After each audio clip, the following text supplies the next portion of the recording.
Good day to you. My name is Maria Kądzielska and you are watching Poland Daily Culture. And today we will talk a little bit about cultural differences between US and Poland. With us is an expert, Maggie Gardner, Polish-American. Thank you very much for coming. Thank you for having me.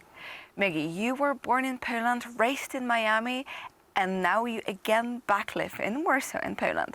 So the obvious question is, why did you leave this beautiful, shiny city, which we have behind us right now, for, after all, I mean, very nice Warsaw, but more obscure, let's say?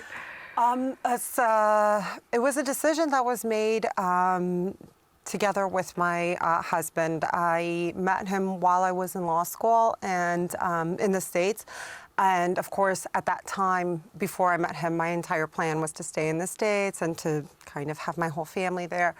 But after meeting him, we had discussed what would be the best option for a family. I knew I wanted to have children. He had already had his company was already functioning and for several years, whereas I would be kind of venturing first into the legal profession, and I knew that I wouldn't be able to get maternity leave, for example, in the States. And that was really important to me, was to spend time with my family. And it's like a cultural difference where in Poland, everything is very family friendly.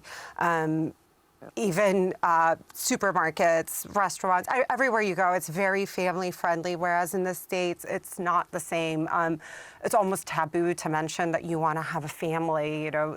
Oh, interesting. Or you want to have babies. So as a woman, I mean, probably men don't have the same kind of approach, right? So it was mostly because we wanted to have a family, and it was really important for me, for my family to, for me to have the opportunity to spend time with them and to kind of have that that period where I could be a mom and be at work, home with them. Exactly, at home and have some also financial support from the state.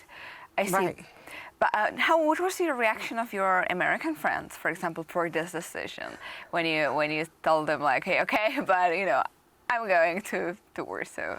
I think a lot of the people were definitely shocked. I don't think Poland had not yet been very popular with American tourists, and many of my friends, when they were traveling to Europe, were generally traveling to like Western Europe, so like France, Italy, and they hardly ever ventured to Poland. So I think that their impression of what Poland actually is was very I don't even know what the word I'm looking for is, but ignorant is really what it was. Ignorant. They didn't know that Warsaw is an extremely metropolitan city. I grew up in Fort Lauderdale, which is just north of Miami, and comparatively to Warsaw, it's a pretty small city.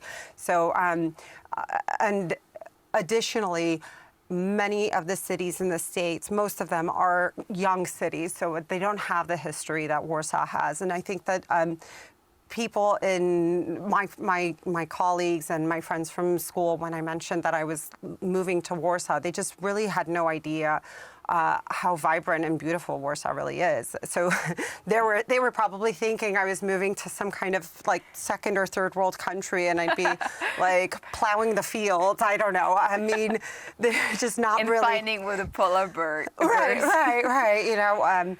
When we had just moved to the States, because I was born here, as you mentioned, but I moved to the States when I was 4.5 years old, and when I was going to elementary school in the States, there was a comment my mom had received from the principal at the school when she had mentioned I wasn't getting enough support for my English as a second language kind of education.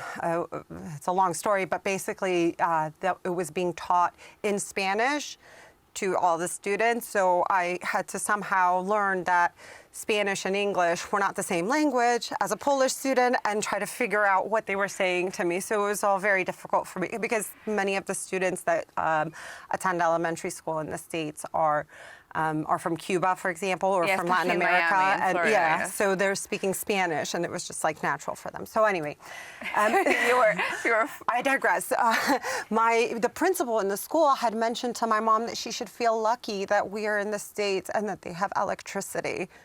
A What? principal, an adult. Yes. So this is. I mean, this was, of course, in the 80s, 80s, but exactly. Still shocking. but it's shocking that an adult could say something so ignorant, And of course, my friends were not as Ignorant as ignorant as that, but I do think that they were not. That they still probably don't understand how many opportunities people have when they move to Warsaw and they seek a different life here. Well, hopefully because of you, they will get more familiar with Warsaw and with Poland. And of course, we invite all of you, the viewers of Poland Daily, to come to Poland, Warsaw, or to invite your friends if you already live here and to see yourself that we have some electricity at least. But anyway, thank you for watching and stay with us for another show.